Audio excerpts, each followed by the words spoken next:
زمونږ د باغ ګلونه چې چا وړي هغه پرېږده، پښتون په خپل چمن کې پنډ او لور السلام په سر علیکم ورحمۃ ولاړ دی. الله وبرکاتو. کتونکو اوریدونکو امید ساتو چې روغ جوړ به یې. راغلي یو ځیلمن د ویزو ته. ما سره په څنګ کې چې کوم ملګری ناست دی د ستاینې وړ دی، ډېر خوږ شاعر دی، ارشاد مستانه صاحب. د هغوی خواله راغلي یو او کوشش کوو چې تاسو ته څه شعرونه ډالۍ کړو.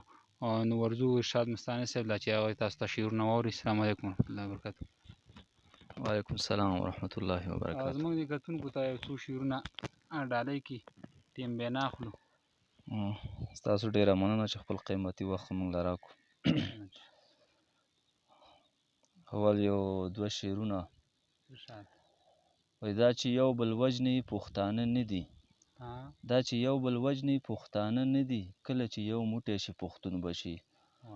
او تا د بغاوت تخم شیندلی دی، تا د بغاوت تخم شیندلی دی، اوښکې چې ورېږي را زرغون به شي. یو غزل به درته ووایم. نور وختو له غرونو د کیامور په سر ولاړ دی، نور وختو له غرونو د کیامور په سر ولاړ دی، او ماښام زمونږ مخې ته تک تور په سر ولاړ دی. او راځئ چې نیغه لار پکې پیدا کړو تر منزله، راځئ چې نیغه لار پکې پیدا کړو تر منزله، او وربل د تورې شپې څومره خور اور په سر ولاړ دی. په توره شپه کې لارې په اسانه چرته ښکاري، په توره شپه کې لارې په اسانه چرته ښکاري، که شمع وي د شمعې هم سور اور په سر ولاړ دی.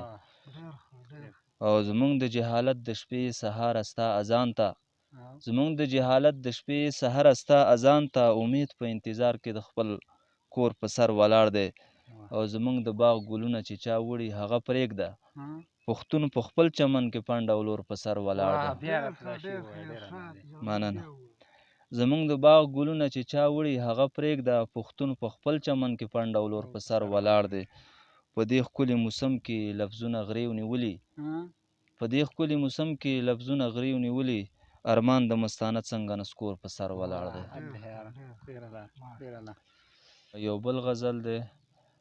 لکه پتنګ غونده کې ګرځي د لمبو پسې ډېر، لکه پتنګ غونده کې ګرځي د لمبو پسې ډېر، دلته د عقل پسې کم ځي د جذبو پسې ډېر. بیا ورته دا شعر دی نوجوانانو ته ډالۍ که. لکه پتنګ غونده کې ګرځي د لمبو پسې ډېر، دلته د عقل پسې کم ځي د جذبو پسې ډېر. او مینه کې هم لکه بورا غوندې انصاف پکار دی، د ژوند ارزښت به در معلوم شي د خوشبو پسې ډېر.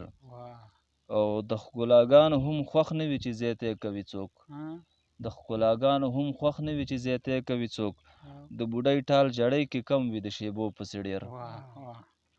او دا چې د نرمې په وخت ګرمه وای تا ته وایم، دا چې د نرمې په وخت ګرمه وای تا ته وایم، د لمبو سوي خلک غږ کوي اوبو پسې ډېر. اول توبه وکړې توبه نور نصیحت نه کوم، بیا پښیمانه مستانه وي د توبو پسې ډېر، بیا پښیمانه مستانه وي د توبو پسې ډېر.